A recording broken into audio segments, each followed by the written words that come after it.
Hello everybody, today for repairing NAS power supply 1600 watts, 90 plus as it claims.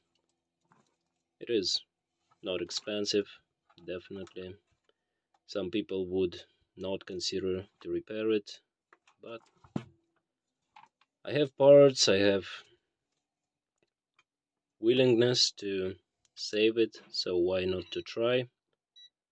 I've already checked it. Probably the fuse has blown because when I connect mains, nothing happens. No blinking light bulbs, etc. etc. As you can see, on the main cord I have 257 volts because I'm using isolating transformer, and when it's not loaded, it shows that voltage. And as you can see, no PS on light, no signs of life at all. That's why we are gonna open it and see what's inside. There are two seals. Let's break those.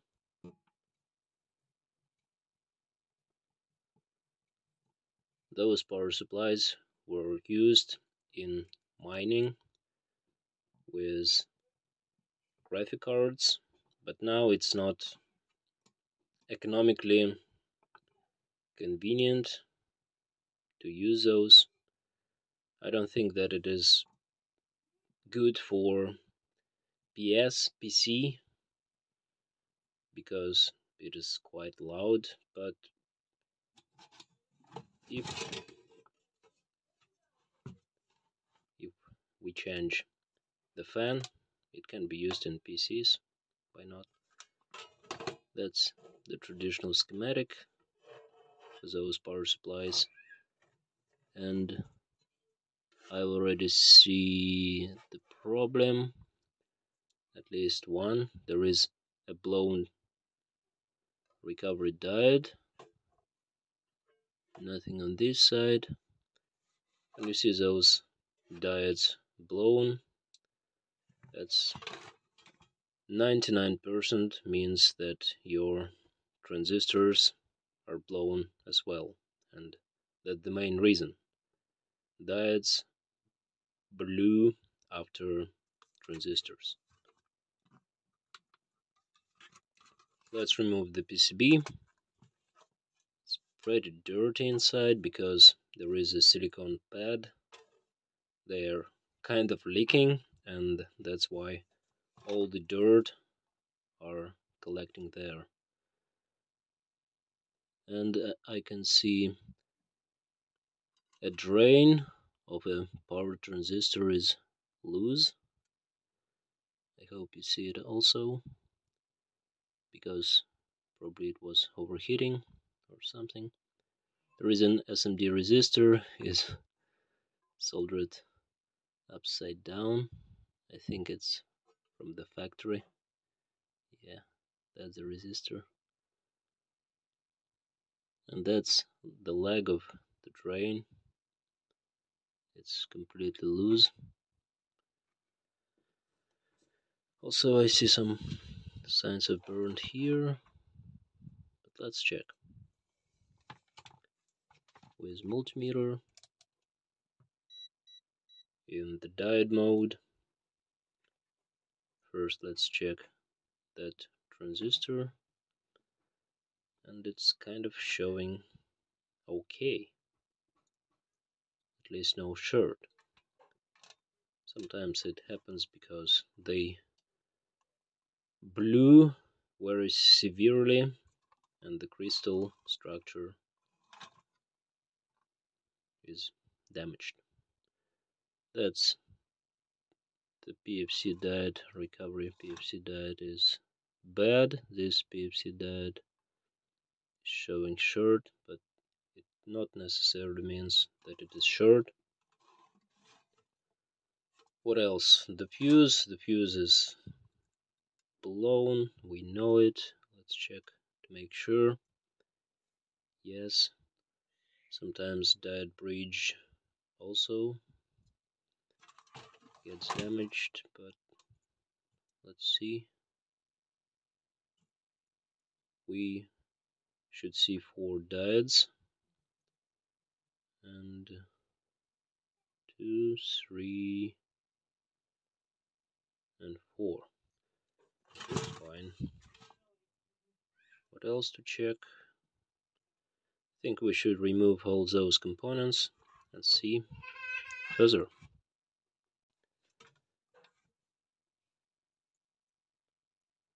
Let's check that diode.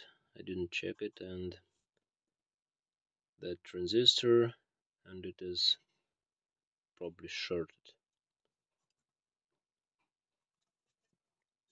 I removed the control board, and I've noticed after checking that there is a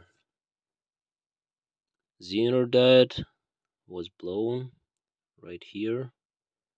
Also, I removed the transistor, checked it, it was okay, and the resistor at the gate of that transistor was blown.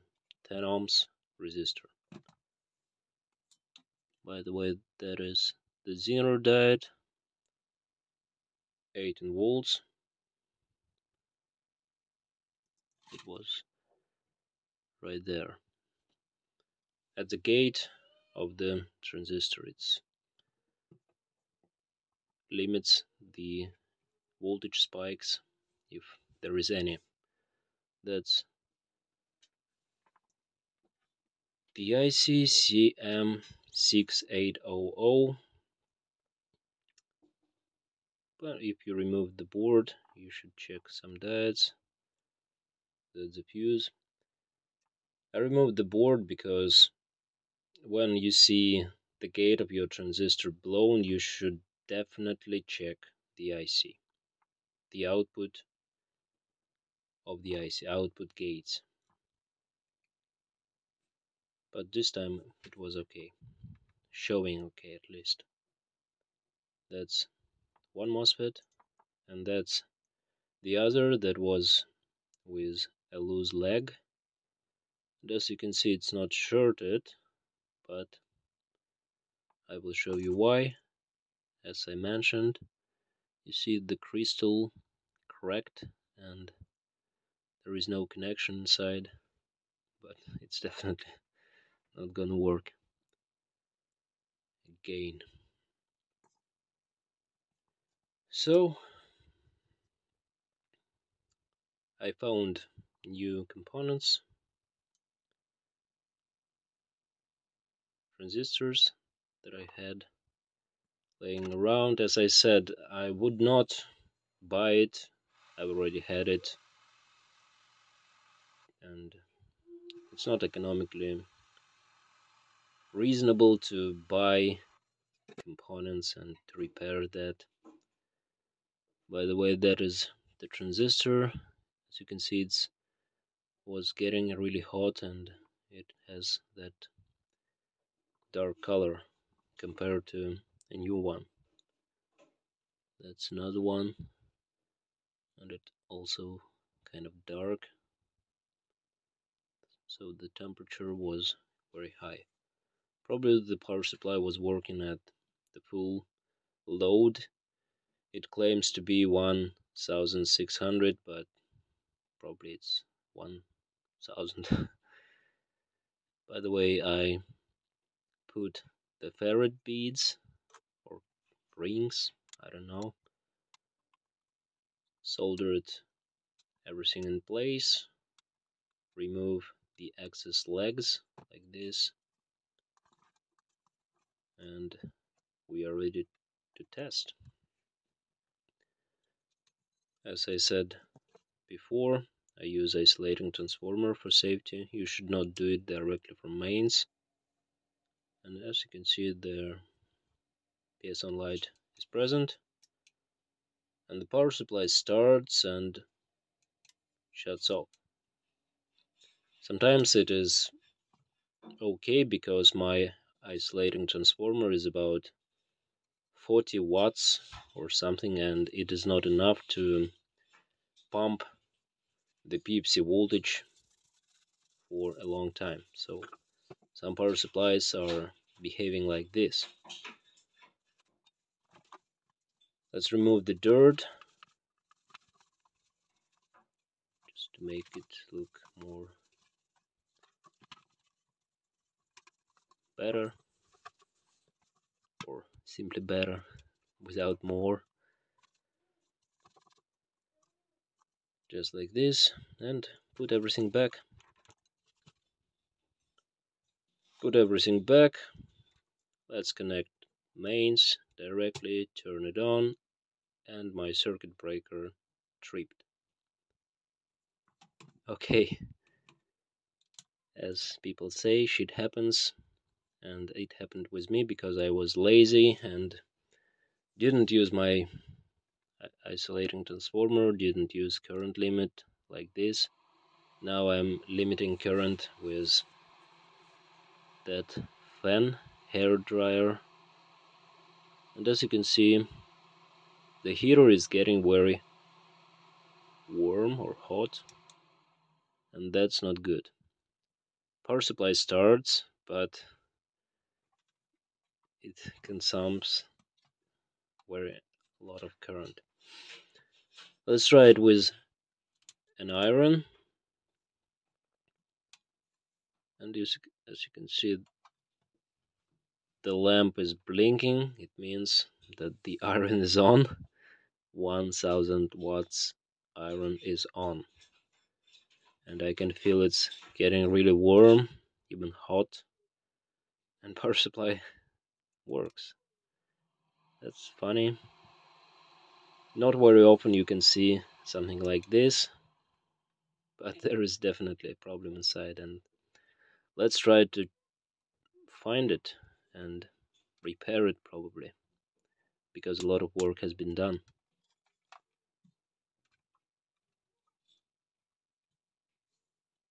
Let's turn off the mains and open it. Okay, in order to find the problem, I'm gonna use that thermal camera for mobile phones, the cheapest on the market.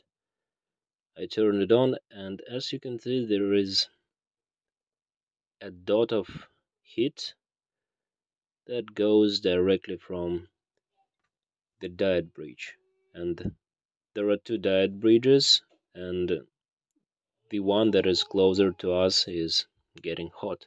So that is the culprit, the bad guy, and it's definitely has to be removed. I don't know why I didn't notice it before. I think I checked the diode bridge. Probably one diode was kind of damaged, not completely, but slightly. And when I repaired the fuse, put back the new fuse, and let's see. So as I was saying, when I put back the fuse, turned on the mains, or even my isolating transformer, I killed that diode completely. That was already dead, actually. And as you can see, these are good, but one diode at least is bad in the structure. As you all know, there are 4 diodes. I'm gonna show you the point. In one half of the sine wave it was shorting, in the other half of the sine wave it was pumping voltage to the capacitor. That's why the heater was glowing in the hair dryer and the power supply was working. One sine wave was shorting, another one was pumping the voltage. And here is good, here is good, and that one is not good. Very tricky fault. I've seen it a couple of times, so it happens.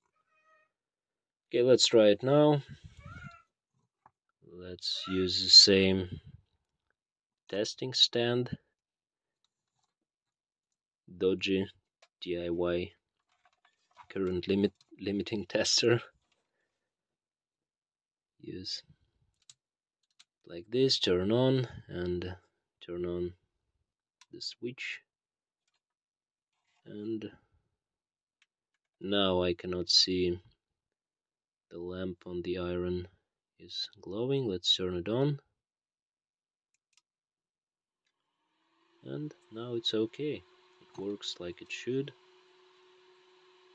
Because when I load the power supply for 1 kilowatt, it would not work because my iron would take all the current to himself. But in the standby mode, it's not gonna hit the iron. Okay, that's it. We saved this power supply. I hope you learned something new and find it useful. If you do, give it a thumb up. See you next time. Bye.